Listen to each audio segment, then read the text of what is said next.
Ng'ebula ennaku 8 zokka bannayuganda okusuula akalulu olwaleero akakiiko k'ebyokulonda kakulemberwa Simon Justice Byabakaba katongozza okutandika okutwala ebinaakozesebwa mu kulonda mu bitundu by'eggwanga eby'enjawulo okuli Busia, Butambala, Kampala, Karamoja, Rwenzori Region n'ebitundu ebirala. Ebintu ebigenda okusimbulwa olwaleero wuliko ebigenda kukozesebwa okulonda kwa aba special interest groups be abantu abakulu, abantu abaliko obulema n'abavubuka nga okulonda okwo kwaba counselors.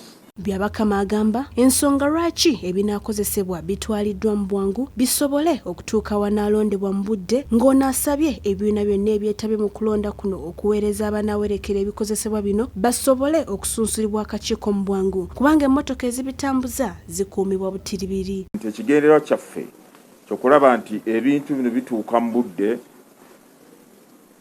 kwegamba ku lunaku lw'okulonda bisobole okutuuka mu bifo bironderwamu polling stations mu budde.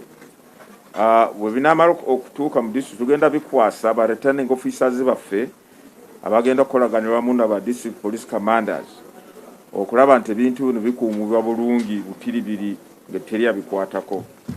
Ono ayongeddeko nti kamera n'okwekubya ebifaananyi awalonderwa si za kukkirizibwawo kisobozese okulonda okutambula obulungi. Era nga wano asabye buli muntu agenda okulonda abeere n'akakonge ke ekiraga nti yeewandiisa ku lukalala lw'abalonzi.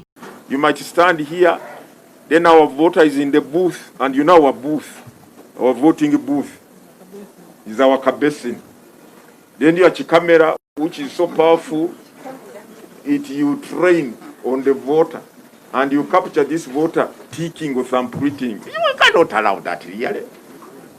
Then what is the essence of a secret ballot? So that's why we say, please, let us allow the voters the freedom to choose leaders of their will or choice without any other person knowing apart from the voter and God himself, not any other person.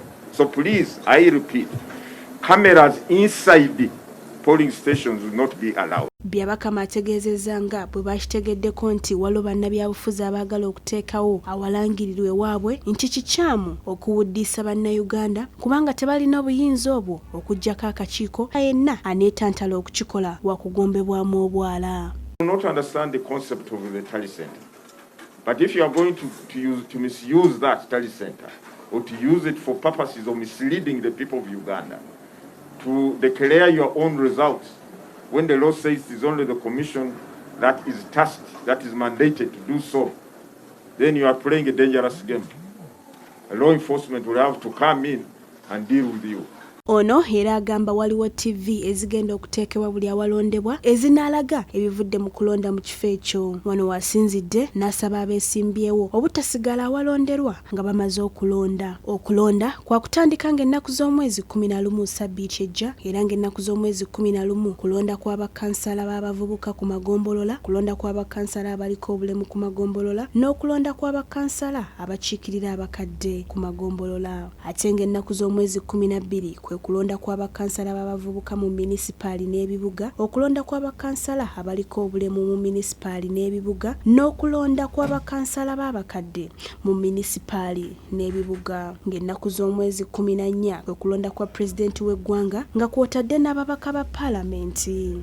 Ng'ennaku z'omwezi 2 kwe kulonda kwa gavumenti z'ebitundu omuli bammeeya, bassentebe ku zi disitulikiti ne bakansala. Ng'ennaku z'omwezi 25 kwe kulonda kwa bassentebe ba munisipaali ne bakansala. Ate ng'ennaku z'omwezi 27 kwe kulonda kwa bakansala b'abavubuka abaliko obulemu n'abakadde ku zi disitulikiti. Ng'ennaku z'omwezi 3 omwezi ogwokubiri kwe kulonda kwa bakansala ne bassentebe ku ggombolola, ebibuga ne munisipaali. Sarah Nakandi, STV Select ey'enjawulo.